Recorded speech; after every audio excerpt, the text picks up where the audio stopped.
Bonjour à tous, aujourd'hui on va s'intéresser à une forme de piratage un peu différente.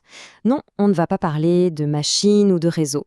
On va s'attaquer à quelque chose de beaucoup plus complexe et finalement plus vulnérable, notre propre esprit. Alors, si on dit hacker, quelle image vient en tête? J'imagine un type un peu cliché, dans une pièce sombre, le visage éclairé seulement par son écran, en train de taper du code à toute vitesse, n'est-ce pas? Eh bien, cette image est complètement dépassée. En réalité, le pirate le plus redoutable, ça pourrait être la personne la plus sympa, la plus serviable que l'on croise dans la rue. Parce que voilà le truc. La plus grande faille de sécurité, elle n'est pas dans le logiciel. Elle est en nous. C'est notre psychologie, nos émotions, nos automatismes. Les attaques les plus dévastatrices, en fait, elles ne reposent pas du tout sur des lignes de code complexes, mais sur la manipulation pure et simple des gens. Et ça porte un nom.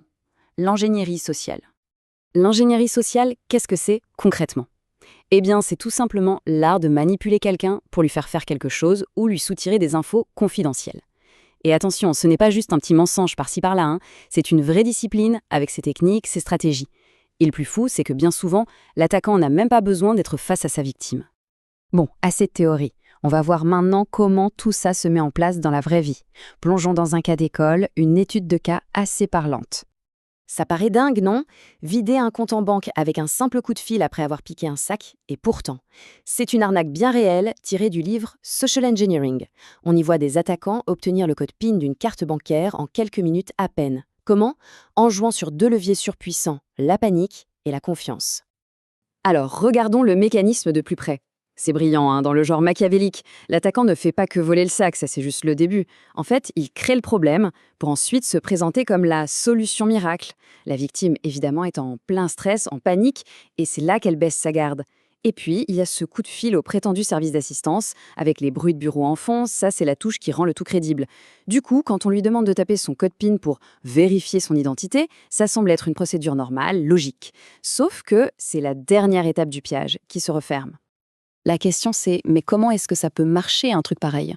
Eh bien, ce n'est pas de la magie, ni du hasard, ça repose sur des principes psychologiques très connus, des sortes d'armes d'influence qui exploitent nos réactions les plus instinctives, les plus prévisibles. Le premier de ces principes, c'est la réciprocité. C'est simple, on est quasiment programmé pour se sentir redevable. Si quelqu'un nous fait une faveur, nous offre quelque chose, même un tout petit truc qu'on n'a pas demandé, on ressent quasi immédiatement une sorte de dette, une envie de rendre l'appareil. Et ça, quand on le voit en chiffres, c'est carrément bluffant. Prenez cette étude sur les dons de charité. Un simple appel pour demander un don, 18% de réussite. Pas mal.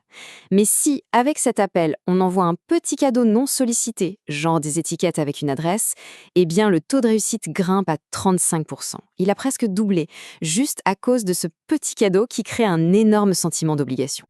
Ok, deuxième arme d'influence, la preuve sociale. Qu'est-ce que c'est?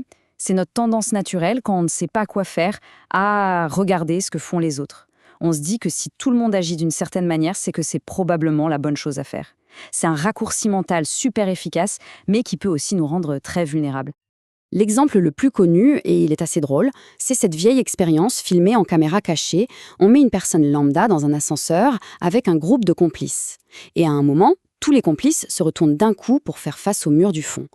La personne, piégée, au début, elle hésite, elle ne comprend pas, et puis finalement, elle fait pareil, elle se retourne aussi. C'est complètement absurde, mais ça montre bien la puissance du conformisme, juste pour ne pas être différent du groupe. Bon, tout ça est un peu inquiétant, on est d'accord? La question maintenant, c'est comment fait-on pour se défendre contre ce genre de manipulation? La réponse, elle n'est pas dans un logiciel ou un antivirus. La solution, elle est humaine. Il faut se construire ce qu'on pourrait appeler un pare-feu humain, c'est-à-dire être plus conscient, plus alerte. Le mot-clé ici, c'est vraiment l'éducation. La première étape, c'est de comprendre que la moindre petite information, même celle qui semble sans importance, peut être utilisée contre nous. Ensuite, il faut apprendre à repérer les drapeaux rouges, les signaux d'alerte. Typiquement, quand on essaye de créer un sentiment d'urgence, de peur, ou au contraire quand on nous flatte un peu trop. Et puis le plus important, et parfois le plus difficile, il faut oser dire non.